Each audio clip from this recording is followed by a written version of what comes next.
Welcome to Web3 and Me, presented by FLOLiO. I am Jeremy, joined by my co-host Dan Bondalock. And in this episode, we're going to look back at the NFT market over the weekend. We saw a lot of activity on the Pudgy Penguins, Sappy seals, Bored Apes, all these fun animals. We're also going to discuss a very poorly executed reveal from Isekai Meta today. A lot of red flags around that project. Not going to fight it too hard, but we definitely want to talk about it. Before we get going, please hit that like button, subscribe to our channel, and head to FLOLiO.com, FLOLiO.com for all of your NFT marketplace and portfolio valuation needs. Dan, happy Monday. How was your weekend? Happy Monday, happy Monday. Happy Monday. Weekend was good. Weekend was good. Played some games, chilled a little bit, had a good time, and now it's back on the grind. And yeah, the NFT market did some stuff actually. It's finally something. It's kind of nice to see something pump a little bit. It normally just everything is just going down across the board, but now at least some stuff is going up. So yeah, we're gonna be talking about it a little bit. Maybe we can find out why they've gone up even. Yeah, a few projects did well. Volume is still pretty low. Mm-hmm. It was in the 14, I think Friday it was in like the 17 million range on OpenSea, but Saturday and Sunday it was around like 14. So we're still just kind of hanging out in the same spot. Mm-hmm. Price of ETH took a pretty sharp downturn on Yeah. Saturday, so there was like from an ETH standpoint, I think volume was up a bit more than during the week, so that's good. But yeah, we saw, like I mentioned, Pudgy Penguins continue to be one of the top performing projects of the last week. They are holding a very strong. They touched 4 ETH, came back down a little bit. The little Pudgies are also doing very well. They've, they're in like the 0.25 range, I want to say, but they're hanging in there, and I'm very happy to hear that. Yeah. We discussed them a bit. Yeah, they're 0.23. We discussed Sappy Seals a bit on Friday, and then right after the show, you actually reached out to our buddy Luca Netz, and he's going to be joining us this coming Friday, which I'm very excited to hear about.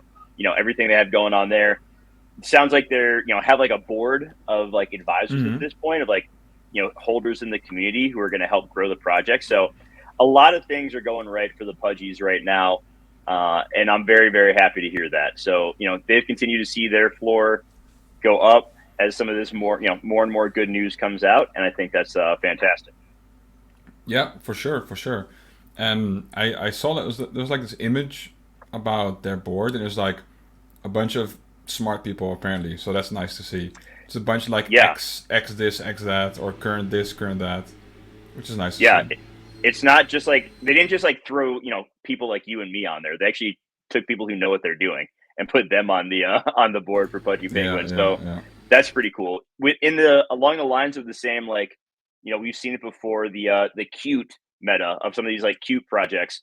Sappy Seals saw a little bit of a run yesterday. They were trading in the low 0.4s and they went as high as 0.65. They've pulled back to like 0.58 now, but still a little bit of an increase there. Part of it was seeing the other cute project from the Pudgy Penguins run.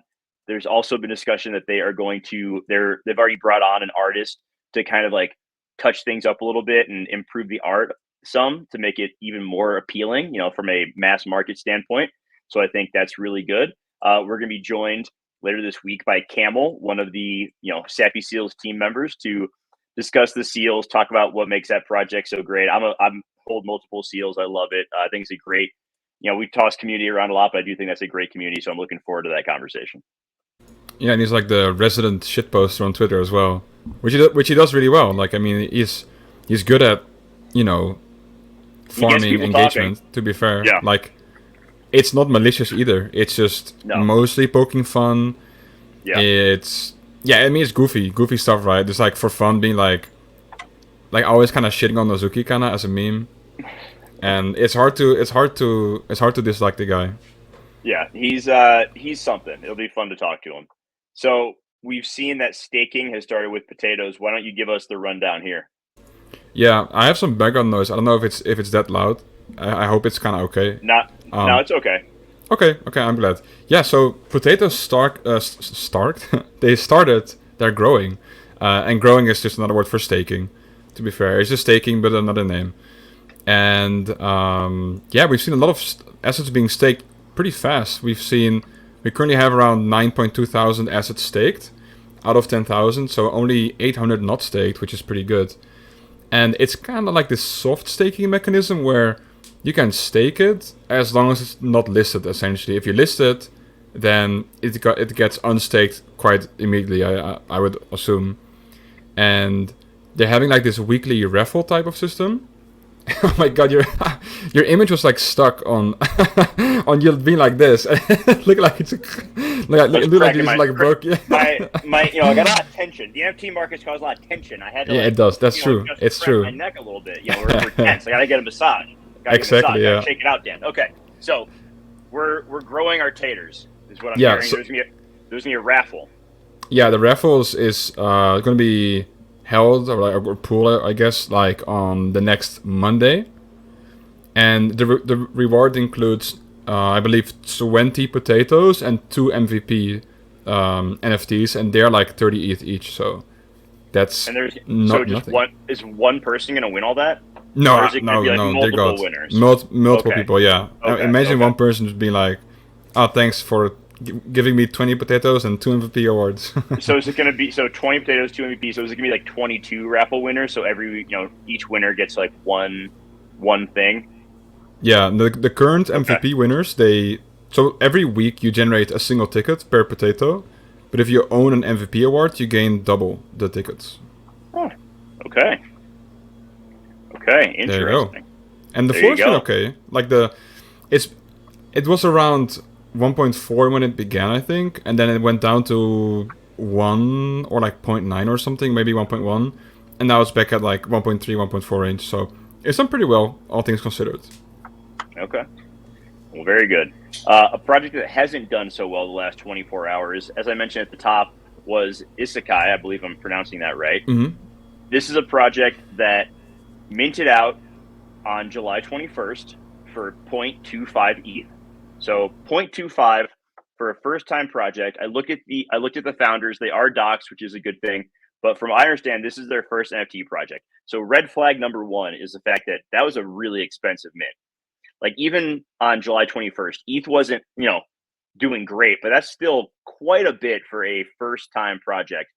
7,777 of these NFTs have been distributed. Then red flag number two is that it was a month between between the mint out and the reveal. And now I want to look real quick. I have it open here. I'm going to see it's a 5% royalty fee. So far, they've done, 3,900 ETH in secondary volume. That's also not a small amount of ETH right there. So if we look at that, give me 1 second here. So 195 ETH right there. We're looking at, they made 1,600 ETH so far with this project, and they haven't really, it's brand new, so it's going to take time for them to do stuff. But that is a lot of money up front. 5% royalty, that's fair in my opinion. I don't think that's, terrible. But, red flag number 3 happened this morning when the art revealed after being delayed. It was supposed to happen last night. They delayed again. Okay, delays happen. But it was revealed this morning, and there were so many duplicates that way it too just many. seemed Yeah. like if 1 or 2 duplicates happen, mathematically when there's randomization, you can chalk that up to just variance. In a situation like this was a big time screw up. Like there were multiple assets that had like 4 or 5 identical copies, background color, every single trade exactly the same. That's red flag, and that's strike number 3 for me. Like maybe they'll come back and improve on this. I believe they said they're going to re-roll the assets that have duplicates, which I guess is good unless you like it and then you want to keep it, whatever. But we've already seen the price get cut by more than half. Like it was at 0.42 this morning. Funny enough, if you don't follow us on Instagram, you should follow us on Instagram at FLOLiO. I put out like our little morning marketplace update, and I talked about this, and I was like, if you have one of these and it hasn't revealed yet, probably not a bad idea to sell it because the floor is going to go down post reveal, and then it's now cut down to like 0.18. So it is more than 50% down. I think we're going to see it continue to bleed. I wouldn't be shocked if we saw it down all the way to like 0.1. Like that would not surprise me at all. And I think that this is just, maybe they make a comeback. they don't have an excuse because they have plenty of money to try to build Yeah. this thing out and do something cool. So they have no excuse not to give it every opportunity possible. The team reminded me a lot of Azuki in that they were talking about how they're like former like Disney and all these other like, you know, big name company employees, which, you know, that's great and all, but it just, the vibes around it were not good. I didn't have a good feeling about this one. The red flags were there with the reveal time, the mint price, and I think we're seeing that all play out now. The sketchiest thing about the duplicates is that you could probably select any two combination of traits and find duplicates within those. Maybe even three if you're really pushing it, but there are so many. Like it is a large number of duplicates that happened, and it like that just means they don't have enough traits, I assume, or something is wrong with their generation, like altogether. And it's Yeah. weird, like how can this slip through? It takes maybe one look at all the assets, and you're like, huh, maybe something's wrong. And it's a month.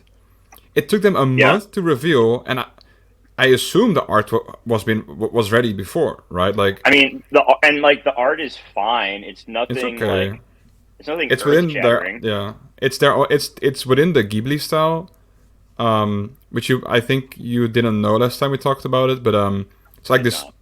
It's like a movie style. It's like an animated studio. They have a very distinct style, and Yeah. this is what they're basing it off that style. So it's correct to the style itself. It looks alright, but even a few duplicates, like it really impacts the like project's morale, I guess. Because if you're a holder and you see that, you're like, ew, you know, like it's not nice to see. Yeah, and you know, on the red flag thing, I do want to touch on this if there are people watching who are fairly new to NFTs.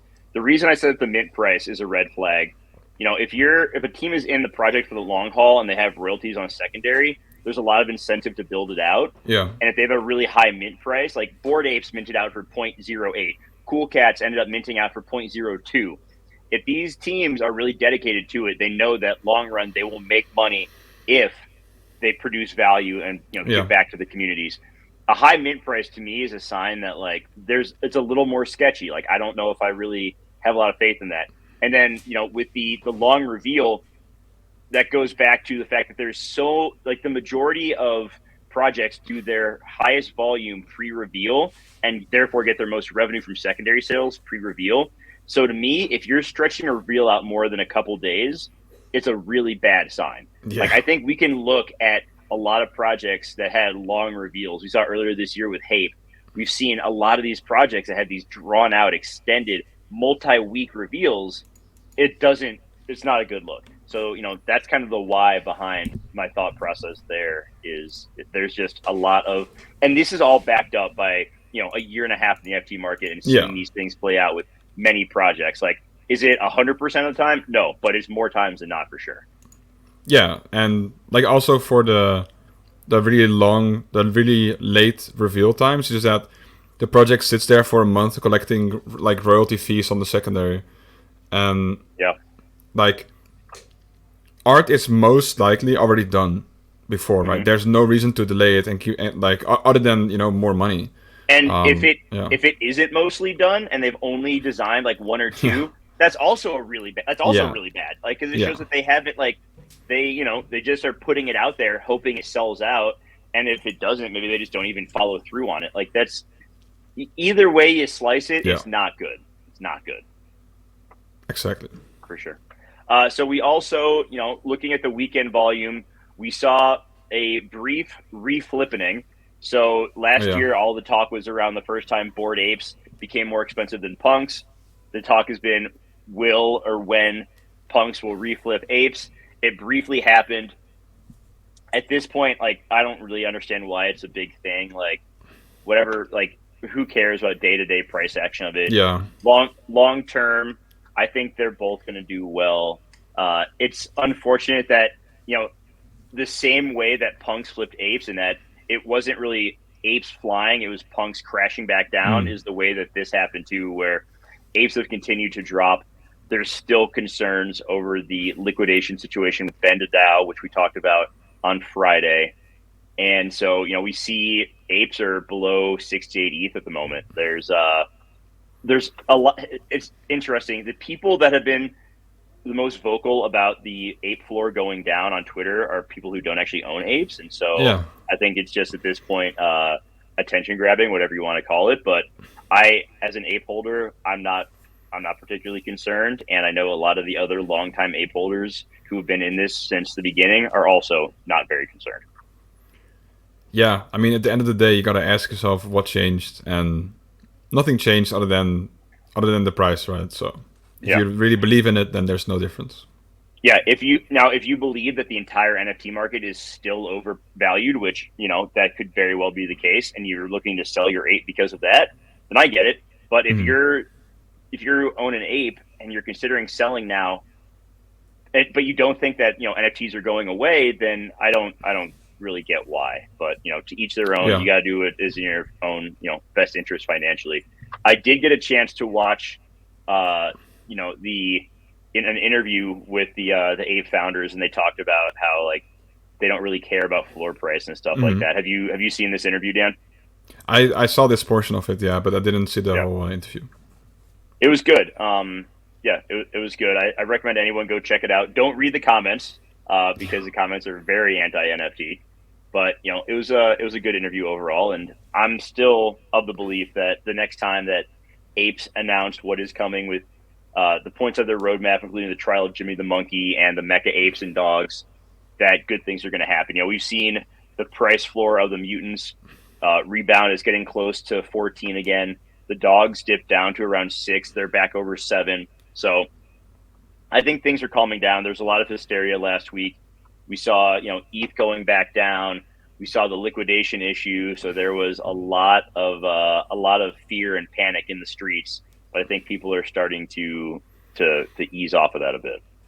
I hope so, because Twitter was going crazy about, especially like the Bendao liquidation, Yeah, basically debacle. I love that yeah, word. yeah. Um, and it's funny, the owners, or like the Bendao owner person, hmm founder maybe, their ape was gonna get liquidated as well, or like put up for auction, which is very ironic. I Um, think this is just a reminder for people, like some of these high risk leveraging yeah, your assets of what could be, what is in all reality a very illiquid market is just a bad idea. Like yeah, these crazy things that offer insane APRs or are giving you loans against the value of an NFT, like that can turn sideways really fast. Like yesterday, Vendau was like basically out of ETH to pay people yeah, back. yeah.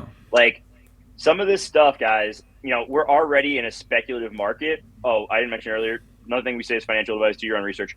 We're already in a speculative enough market. Why are you trying to compound the risk that you're taking on these risky assets to begin with? It's really stupid. I think for some people, they are trying to play catch up for how bad the last 3 months have been, and they're trying to get ETH to make plays to make back what they perceived as having lost because they didn't sell the top. And I think that is just a really good way to put yourself in a bad situation.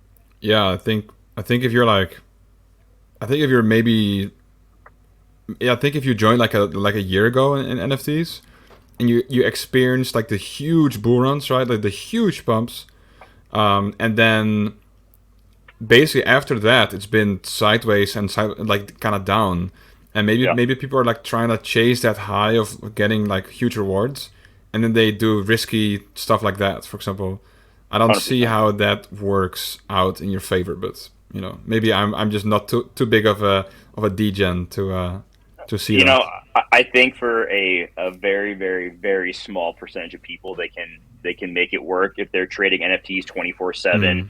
and they're part of some alpha groups and they're just on top of everything. But I would say 99% of people have no business doing this. I'm in that 99%, and which is why I'm just staying far, far away from that stuff.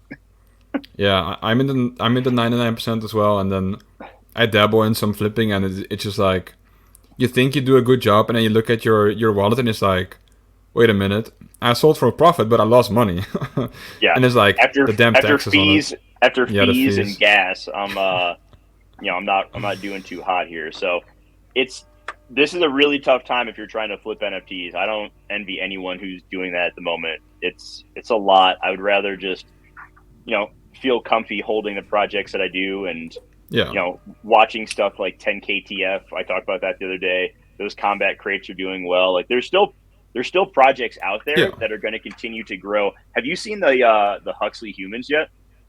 I did see them. Yeah, are they doing well? I saw they had like no volume, but that was like quite some time ago.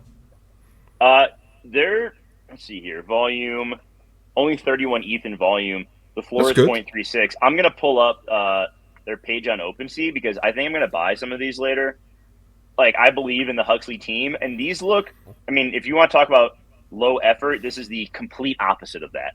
Like these look so good. Like, I think this is a really high quality 3D rendering of what the humans are going to look like in the game, in their movie. Like there's some really, really cool ones in here that, this one's pretty neat. I think they look cool, and the quality is really high. But for me, it does lack a little bit of relatability, right?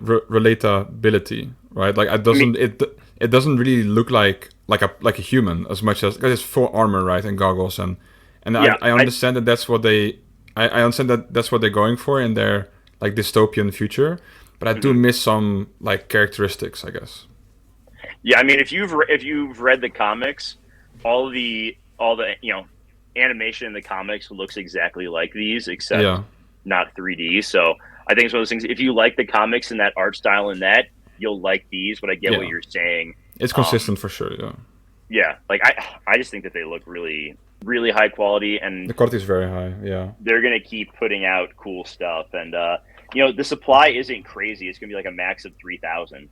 So the floor right now is 0.36.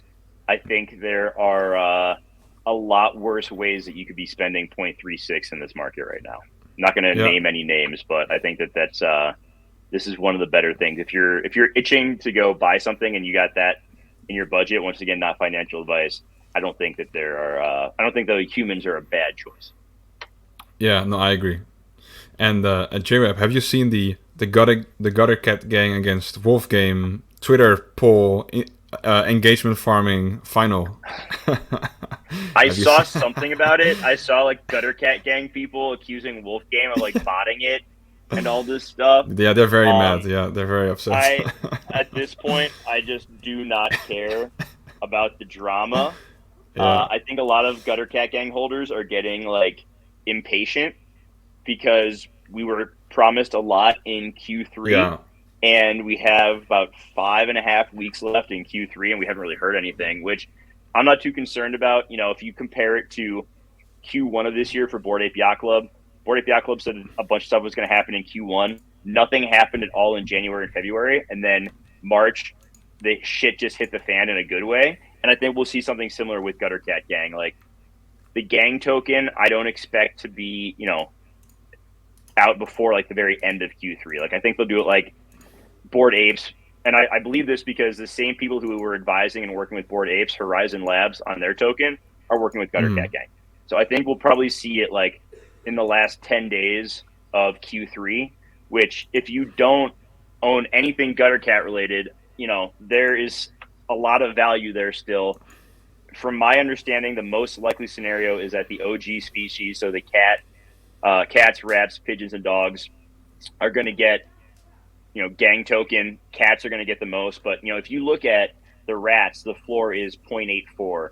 Dogs, the floor is 1.1 because they just look cooler. The pigeons are usually right around where the rats are. So I think they're probably around 0.8 as well. 0.84. There you go. So, I think there's still opportunity there. And once we find out more about gang token and how much each species is going to get, I'm venturing a guess that we're going to see those floor prices go up. So that's another area that you could be looking at right now as well. Yeah, I think Gutter Cat Gang is still something that people should be looking into. It's a bit sad to see some people think that like the poll's like rigged and stuff. But I mean, still, again, it's a damn Twitter poll, right? So I mean, Yeah, I normally hate those things because they're entirely engagement farming. But if I it's think it's about just a sad to see people getting upset about a Twitter poll yeah, I mean, in people get upset general. about everything, but yeah, one thing I want to mention about Wolf Game is that I mean, some people just they underestimate how large the ecosystem is. I guess. I had a quick look, and I think we've done like between 80 or 100k in ETH across our projects, or like across our Wolf Game project. So it like there's so many assets, so many different types of projects, and there's a lot of people that are still rooting behind Wolf Game and always has been. So, but hey, I th- to tie this knot, JWeb, the Gotta Cat gang holder, and me, the Wolf Game holder. I think both projects are amazing. So check out Gotta Cat gang. I think it's Yeah, there's a chance. I don't see why they both can't do well. I mean, Yeah, they're not even right competitors. Like, right now there's like probably 20 legitimate projects in NFTs, maybe 30. And I think Wolf Game and Gutter Cat Gang are two of them. So, yeah, me too. plenty of projects aren't going to be around for a while.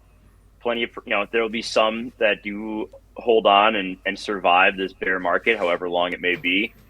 And so, I think at this point there's no reason to like be hating on other projects just to try to pump yours up, because the market is going to determine what your project is worth, not your Twitter engagement. So that's kind of where I'm at with these things. Yeah, no, I agree fully. I agree. All right. I think that is a good place to wrap it for today. The rest of this week, we have some great interviews. Like I said, Mm. Camel from Sappy Seals will be joining us. Professional baseball player. Matt, I can't pronounce his last name. I don't want to butcher it, but he's also an NFT artist. He's going to be doing an interview. And then on Friday, like I mentioned, Luca Nets making his return to the show. We got him for like half an hour. We're going to make the most of it. It's going to be a really great time. I can't wait to catch up with him, hear about all the cool stuff Pudgy Penguins are doing. So for Dan, for the rest of the team at FLOLiO, once again, before we go, like, subscribe, head to FLOLiO. Thank you everybody for watching. We will see you next time. Bye bye.